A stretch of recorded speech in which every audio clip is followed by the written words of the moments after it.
ప్రస్తుతం సిద్దిపేటలో ఉన్నటువంటి రైతుల పరిస్థితి కూడా అగమ్య గోచరంగా తయారైంది. ఎందుకంటే ఇప్పటివరకు అధికారంలోకి రాకముందు చెప్పిన కాంగ్రెస్ నేతలు ఇవాళ అధికారం వచ్చిన తర్వాత అసలు రైతులను కాదు కదా, కనీసం కౌలు రైతులను కూడా వారి వైపు చూసే పరిస్థితి లేదన్నట్టు భిన్నాభిప్రాయాలు వ్యక్తమవుతున్నాయి. ఈ నేపథ్యంలో అక్కడ తాజా పరిస్థితిని మా ప్రతినిధి రంగాచారి నాటి తెలుసుకుందాం. రంగాచారి, చెప్పండి, మొన్నటి వరకు రైతు రుణమాఫీ పేరిట మోసం జరిగింది, వానకాలం పెట్టుబడి సాయం పేరిట కూడా కాంగ్రెస్ ప్రభుత్వం మోసం చేసింది. ప్రస్తుతం తాజాగా వ్యవసాయ శాఖ మంత్రి వ్యాఖ్యలు చేయడం, అది కూడా కౌలు రైతు వారి ఇరువురే తేల్చుకుంటే ఎవరికో ఒకరికే వస్తుంది రైతు భరోసా అని చెప్పేసి వ్యాఖ్యానించారు.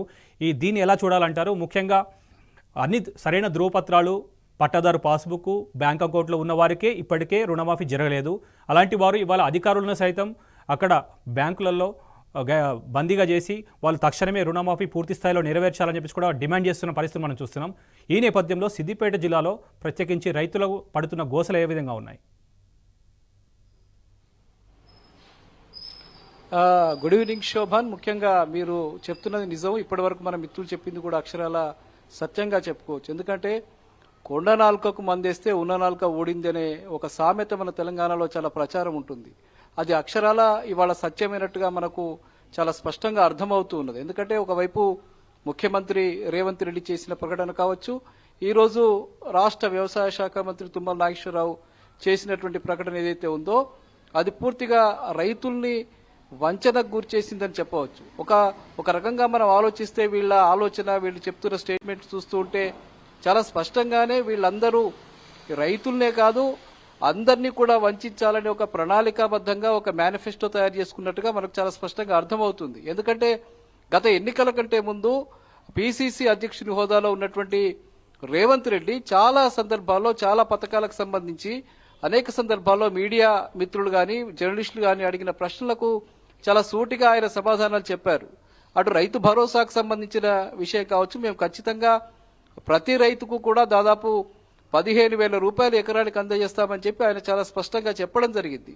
అదేవిధంగా ఇటు కౌలు రైతులకు సంబంధించిన సమస్య వచ్చినప్పుడు కూడా కౌలు రైతులకు మీరు ఏమి ఇస్తారు, ఏం చేస్తారనే ప్రశ్నకు ఆయన చాలా స్పష్టంగా చాలా నింపాదిగా సమాధానం చెప్పారు. ఏదో తడుపుకోకుండా మేము అదే చాలా స్పష్టంగా మా మేనిఫెస్టోలో మేము చెప్తూ ఉన్నాం. కౌలు రైతులకు ఇచ్చేది కౌలు రైతులకు ఇస్తాం, అట్లాగే రైతులకు ఇచ్చేటువంటి అమౌంట్ రైతులకు ఇస్తాము. ఇందులో ఎవరు కూడా ఎలాంటి అనుమానాలు పెట్టుకోవాల్సిన అవసరం లేదు, ఎవరు కూడా ఎలాంటి ఇబ్బందులకు గురి కావాల్సిన అవసరం లేదు. దాని మీద మాకు ఒక స్పష్టమైనటువంటి అవగాహన ఉంది. దాని మీద మేము చాలా కసరత్తు చేసి ఈ హామీ ఇచ్చామని చెప్పి కూడా ఆయన రేవంత్ రెడ్డి చాలా స్పష్టంగా చెప్పి ఉన్నారు. కానీ ఇప్పుడు మనకు ప్రాక్టీస్లో గత 9 నెలలుగా జరుగుతున్నటువంటి అనేక విషయాల మీద, అనేక పథకాల అమలు విషయంలో జరుగుతున్నటువంటి వాటిలో భాగంగానే మళ్ళీ ఈ రైతు భరోసాకు సంబంధించిన విషయం కావచ్చు, కౌలు రైతులకు ఇచ్చేటువంటి విషయం కావచ్చు. మనం ఇంకొక విషయం ఏంటంటే తెలంగాణ ప్రాంతంలో కౌలు రైతులు ఉంటారు, పాలు రైతులు ఉంటారు. కౌలు రైతులు అంటేనేమో ఒక భూమిని రైతు వద్ద కొంత లీజుకు తీసుకొని అది సంవత్సరానికి ఆ రైతుకు చెల్లించేటువంటి డబ్బు విషయంలో మాట్లాడుకొని చెల్లించుకోవడం ఒక పద్ధతి ఉంటుంది.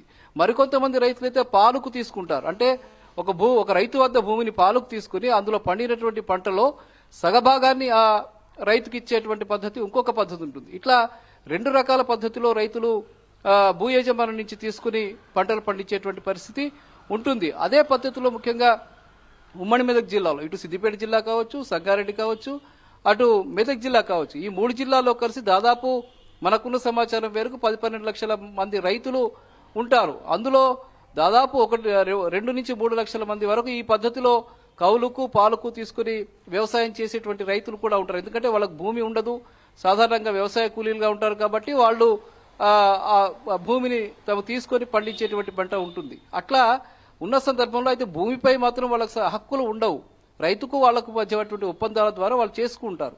అదే పద్ధతి ఉన్న నేపథ్యంలో గత ప్రభుత్వం ముఖ్యమంత్రి కేసీఆర్ ఉన్నప్పుడు చాలా స్పష్టంగా ఎవరికైతే భూ హక్కు కలిగి ఉంటారో ఆ రైతుకు మాత్రమే మనం ఇవ్వాలి తప్ప మిగతా వాళ్ళకు మనం ఇవ్వడం అనేది సాధ్యం కాదు. ఎందుకంటే వాళ్ళకు సంబంధించిన డాటా కానీ, వాళ్ళకు సంబంధించిన హక్కులకు సంబంధించిన విషయాలు కానీ అవేవి కూడా ప్రభుత్వం దగ్గర ఉండడానికి అవకాశం కూడా లేదు. ఎందుకంటే అవి రైతుకు మధ్య ఉండేటువంటి సంబంధాల మధ్యనే ఉంటుంది. కానీ ప్రభుత్వానికి సంబంధించి వాళ్ళ మధ్య సరైనటువంటి డాటా కూడా ఉండదు.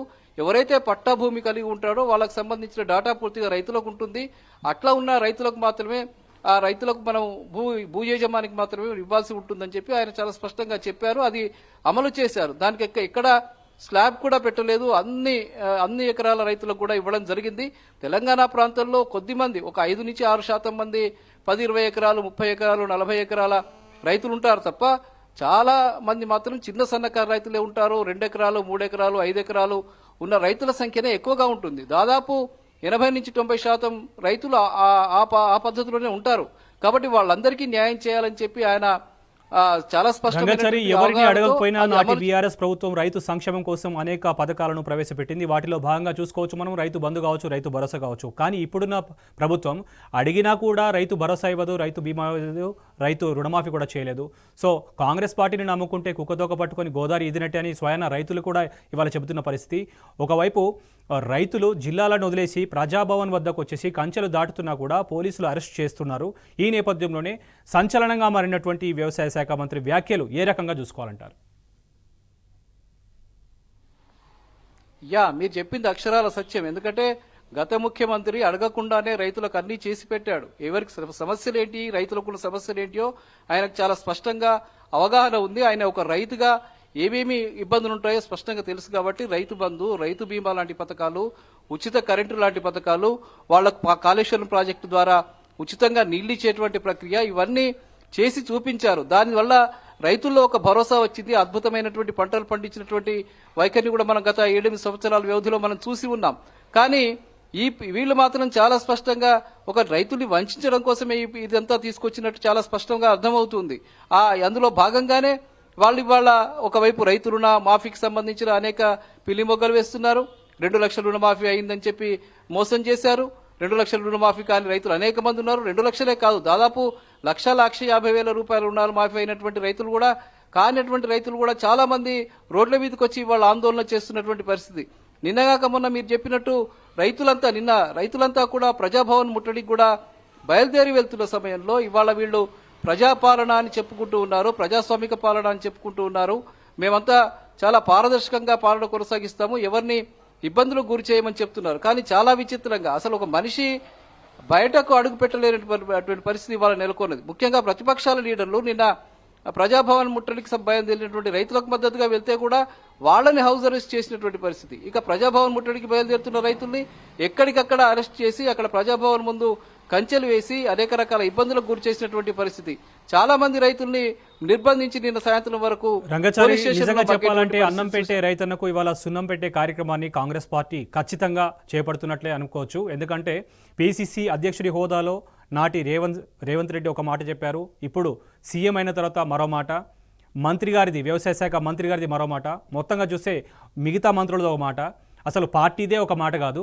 సో కౌలు రైతులు తమ గోడును ఇప్పుడు చేసినటువంటి వ్యవసాయ మంత్రి వ్యాఖ్యల్ని ఎవరితో గోడు వెళ్ళబోసుకోవాలి, వారికి నెక్స్ట్ అంటే వారి కార్యాచరణ ఏ విధంగా ఉండబోతుంది, ప్రత్యేకించి జిల్లాలో ఉన్నటువంటి రైతులు ఎలాంటి ఆవేదన వ్యక్తం చేస్తున్నారు? రైట్, మీరు చెప్పింది కరెక్ట్. తుమ్మల నాగేశ్వరరావు వ్యవసాయ శాఖ మంత్రి ఏదైతే ప్రకటన చేశారో ఈరోజు పూర్తిగా కౌలు రైతుల్ని పూర్తిగా వంచేటువంటి ఒక ప్రకటన అది. వాళ్ళు చాలా స్పష్టంగా ఇటు రైతులకు, భూ యజమానులైనటువంటి రైతులకు, కౌలు రైతులకు మధ్య కొట్లాట పెట్టి వాళ్ళు ఎంజాయ్ చేయాలనే ఒక లక్ష్యంతో ఈ ప్రకటన చేసినట్టుగా చాలా స్పష్టంగా మనకు అర్థమవుతుంది. గత వాళ్ళ పిసిసి హోదాలో చేసిన ప్రకటనకి పూర్తి భిన్నమైనటువంటి ప్రకటన ఈరోజు ప్రభుత్వం విడుదల చేసింది అనుకోవచ్చు. ఎందుకంటే వ్యవసాయ శాఖ మంత్రి తుమ్మల నాగేశ్వరరావు తన హోదాలో ఆయన చెప్పిందంటే అది చాలా స్పష్టంగా ప్రభుత్వం చేసినటువంటి ప్రకటననే మనం భావించాలి, ప్రభుత్వం చేసిన ప్రకటనని. ఈ నేపథ్యంలో రైతులంతా కూడా ఒక్కసారిగా ఆందోళనకు గురవుతున్న పరిస్థితి ఇక్కడ కనిపిస్తుంది. ముఖ్యంగా ఈ కౌలు రైతులకు మద్దతుగా చాలా రైతు సంఘాలు గతంలో పనిచేశాయి. ప్రస్తుత ముఖ్యమంత్రి రేవంత్ రెడ్డి వద్దకు వెళ్లి అనేక రకాల వినతి పత్రాలు ఇచ్చాయి.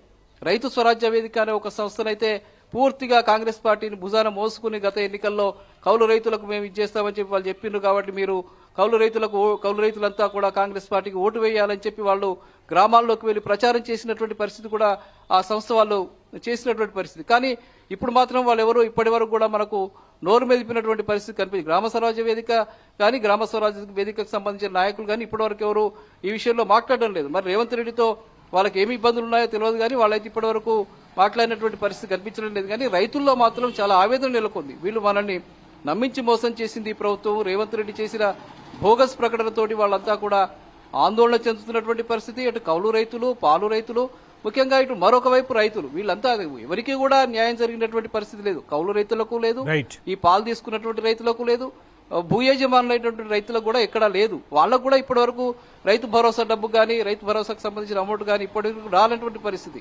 రైతులంతా కూడా ఇవాళ ఆందోళన చెందుతున్నటువంటి ఆవేదన చెందుతున్నటువంటి పరిస్థితి, కన్నీరు పెట్టుకుంటున్న పరిస్థితి అంతా కనిపిస్తున్న పరిస్థితి శోభన్. రైట్ రంగాచారి. ఇక ఇది కాంగ్రెస్ అసలు రంగు. నమ్మి నానబోస్తే పుచ్చి బుర్రలైనట్లు, నమ్మి కాంగ్రెస్కు ఓటేస్తే నట్టేట ముంచారు.